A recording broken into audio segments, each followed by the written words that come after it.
Today, in classical mechanics, we will discuss a very important principle which is known as principle of virtual work. But before knowing this very principle, first of all, we will have to define virtual work. What do we mean by virtual work? At first, we will know it, and then the principle of virtual work we can understand. So, see the definition. How virtual work is defined. In fact, it is defined as an element of work done by a force in a virtual displacement. In previous lecture, I have discussed virtual displacement is called the virtual work done by the force. This is very simple definition. If a force acts on a system, you know the system suffers a virtual displacement, and during that virtual displacement the force applied on the system will do work, and that very work will known as virtual work. So to understand it, let us consider this is a system, and we consider an ith particle of this system, and suppose this ith particle is acted upon by a force Fi. Remember, this force Fi in fact includes two types of forces. First one is applied force, that is called external force or outside force, and another will be force of constraint. So let us consider Fi is the net force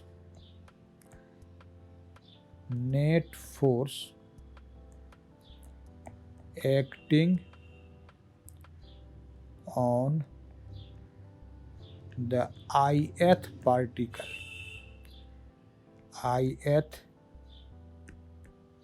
particle of a system, and we suppose n is the total number of particles in the system. This is total number of the particles in the system. We consider it. And due to this force Fi, the ith particle suffers a virtual displacement. See in the figure, this is denoted by delta Ri. So what is delta Ri?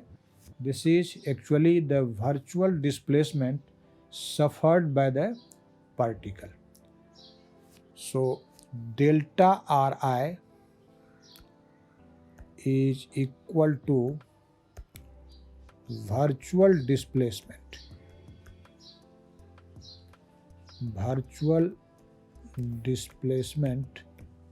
of ith particle. We consider it,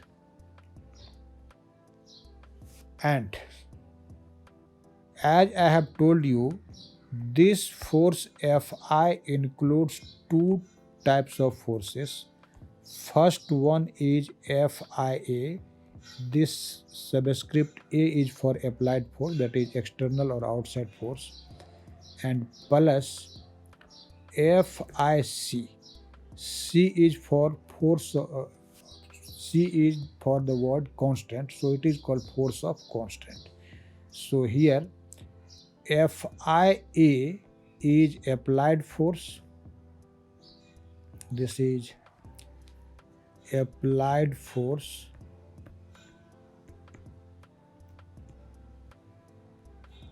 and Fic, this is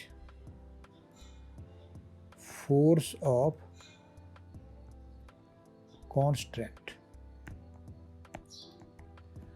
Now work done by this force Fi on ith particle will be what? work done is simply defined by a scalar product of the force and the displacement. So if we will take the summation over I, then we will get the total work done on the system. So element of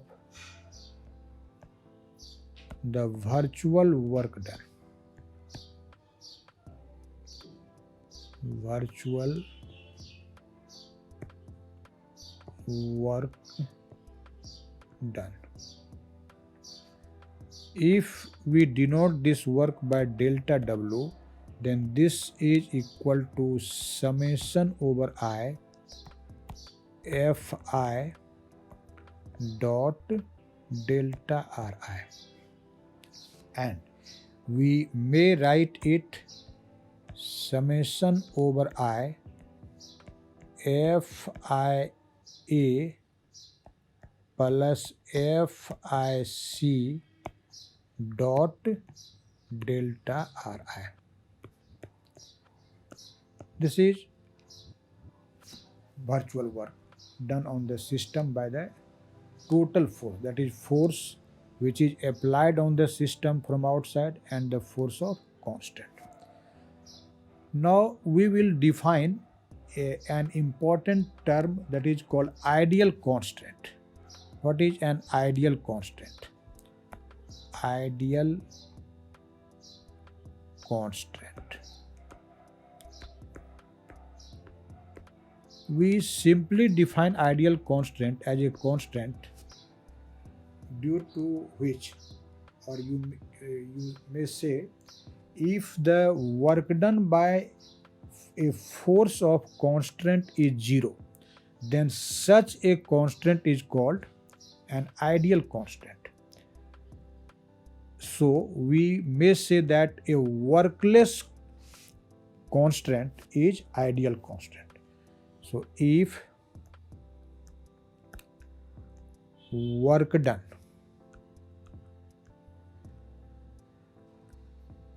by force of constant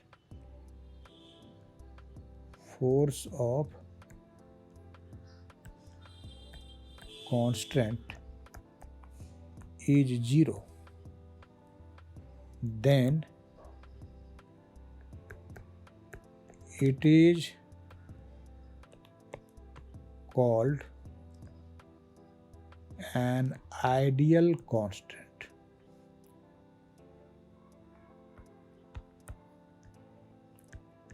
Ideal constant. Mathematically, we can say that if the constant imposed on the system is ideal, then we may write what will be work done by the ideal force of ideal constant. Work done will be Fic delta Ri summation over I, and for ideal constant this should be equal to 0. So we say that the workless constant are ideal constants. You can take a very important example, that in case of circular motion, work done by the centripetal force. Actually, centripetal force is the force which maintains the circular motion, and work done by this force is always 0. If F is the centripetal force, then in fact it is always perpendicular to displacement of the particle, and so no work is done by the centripetal force during a circular motion. So we can say that the particle in circular motion has ideal constant. So for example, particle in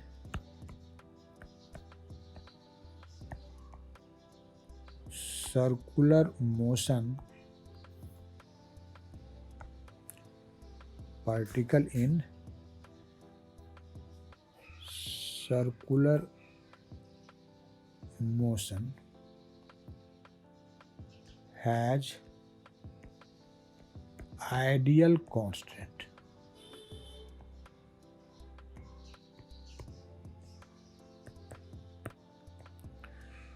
Now, after knowing these two basic fundamentals, we can understand the principle of virtual work. So now we will discuss principle of virtual work. Principle of virtual work.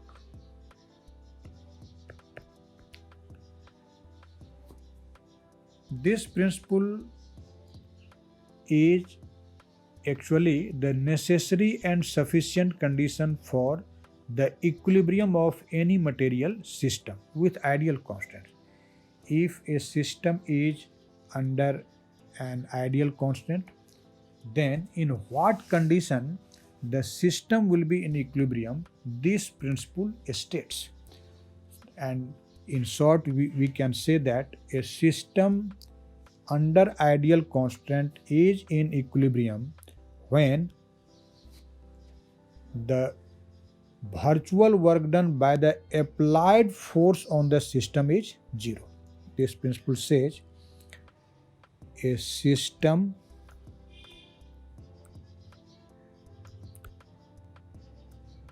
under ideal constants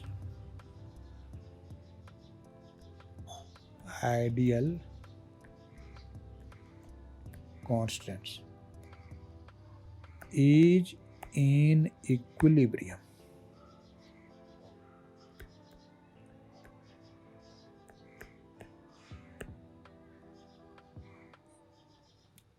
when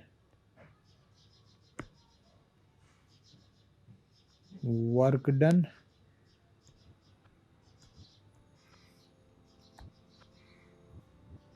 by the net applied force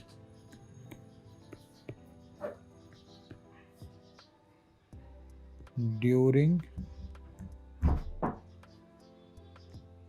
a virtual displacement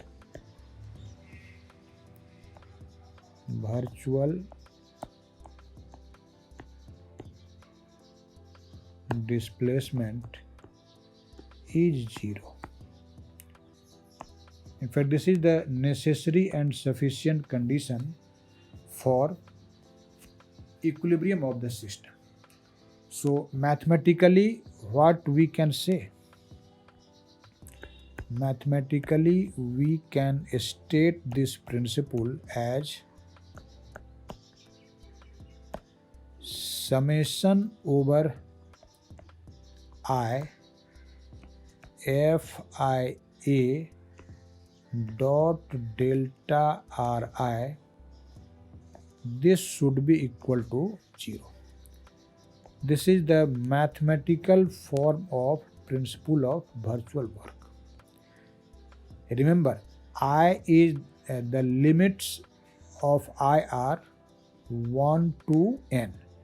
I don't write these limits again and again. It is understood that I runs from 1 to n, where n is the number of particles in our system. So this is a very simple principle. Now we will prove this principle. In a very simple step, we can prove it. You know, if a system is in equilibrium, what is the condition for equilibrium? Actually, Newton's first law of motion states or defines the condition for equilibrium. It states that if a system of particles is in equilibrium, then each and every particle of the system experiences no force. That is, when on each particle net force acting is zero, only then the system will be in equilibrium. So for equilibrium of the system Fi should be equal to 0, where I may be 1, 2, 3 up to n. It means the net force acting on every particle must be 0. So now we have seen that the net force acting on the ith particle, that is Fi, is actually the vector sum of what? This is the vector sum of Fia, which is applied force, and Fic, which is force of constant. So this Fia plus Fic will be equal to 0. Now let us take the scalar product of this force Fi, or the sum of these two forces, with delta Ri, which is virtual displacement of ith particle, and sum over for I. So if we have to find summation over I Fi dot delta Ri, as you see here, Fi is 0, so when we will take its dot product with delta Ri, the result will be 0, and so the sum will be also 0, and we may write it as summation over I. Now put Fia plus Fic in place of Fi, and what will be that result? That will be Fia plus Fic dot delta Ri, and this will be equal to 0. As we have stated in the beginning, in the statement of this principle, that the constraint imposed on our system is ideal constant. So if the constraint is ideal, then we know that the work done by force of constant will be 0. So as summation over I Fic dot delta Ri will be equal to 0, because there is a case of ideal constant.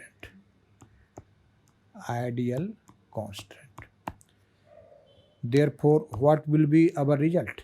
Our result will be simply summation over I Fia dot delta Ri equal to 0.